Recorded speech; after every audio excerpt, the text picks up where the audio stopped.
A guerra de Israel tem despertado as reações mais diversas nas redes sociais, em telejornais.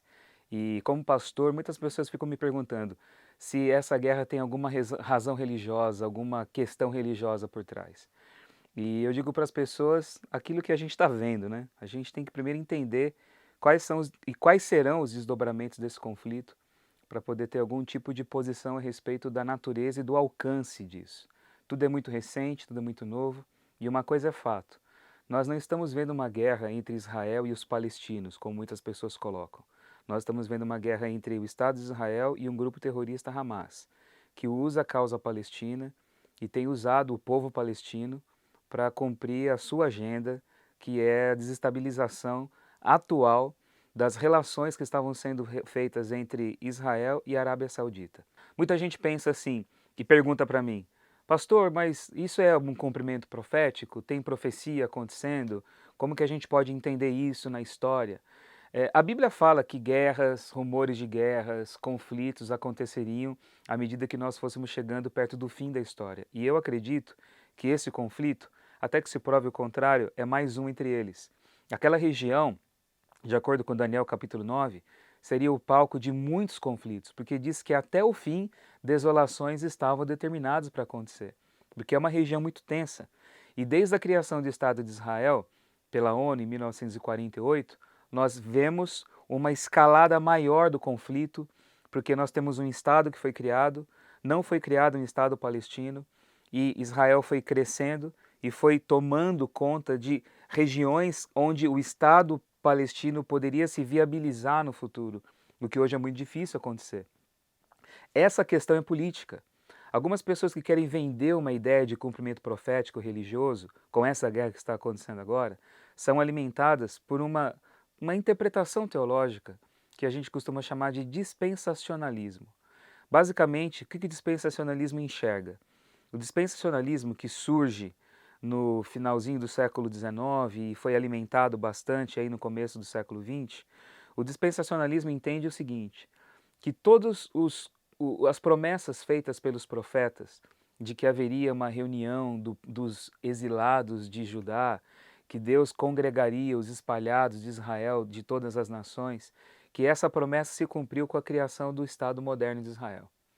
Só que, quando você lê os profetas, essa grande reunião, essa congregação enorme que seria feita não apenas de judeus, mas também de outros das nações que aceitariam o Deus de Israel, isso só aconteceria na era messiânica. A era messiânica providenciaria essa grande reunião das nações debaixo de um governo justo do Messias. Mas o dispensacionalismo enxerga isso acontecendo com o Estado moderno de Israel. Só que mais, eles dizem que, no determinado momento, Israel vai ser o foco de conflito de uma guerra muito intensa e que o pacificador dessa guerra seria o anticristo. Ele conseguiria prover uma solução para a questão de Israel e Palestina. Ele forneceria a solução para isso, o que transformaria ele num grande líder mundial. Só que depois de 7 anos, na metade dos 7 últimos anos do governo do anticristo, ele iria meio que virar a casaca e se transformar numa espécie de novo Hitler, no opressor de Israel, levando o mundo para a Batalha do Armagedon. Então, tentar enxergar nesse conflito algum tipo de cumprimento profético específico que leva a história para o seu fim, é se alimentar de uma fonte da escatologia dispensacionalista.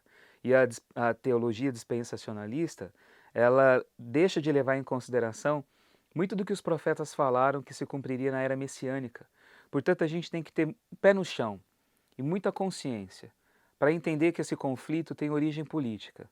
Esse conflito agora não é uma guerra entre Israel e os palestinos, mas é uma ação militar feita pelo governo de Israel contra o Hamas. Quem sofre é a população dos dois lados. Então essa guerra faz vítima entre os israelenses e faz vítima também entre os palestinos.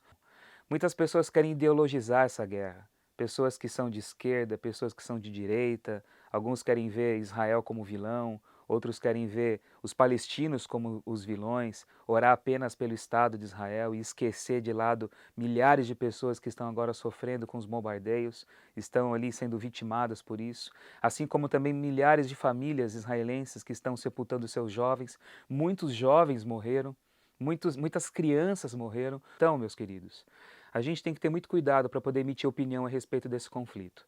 Eu acho que cabe orações, sim, pela paz, orar pelo povo. A gente não ora pelos estados, a gente ora pelo povo. Orar pelo povo, orar pelos judeus, orar pelos palestinos, orar pelas vítimas desse conflito e pedir para que o Senhor intervenha trazendo paz. Nós não devemos ter o olhar de expectativas dispensacionalistas, porque não é assim que a profecia vai se encaminhar. O reino que vai congregar todos debaixo da paz é o reino do Messias, é a era messiânica. E é pela vinda do Messias que a gente deve orar. Então a gente tem que ter muito bom senso, medir nossas palavras e interceder por esse povo, pelos dois lados que estão sofrendo com esse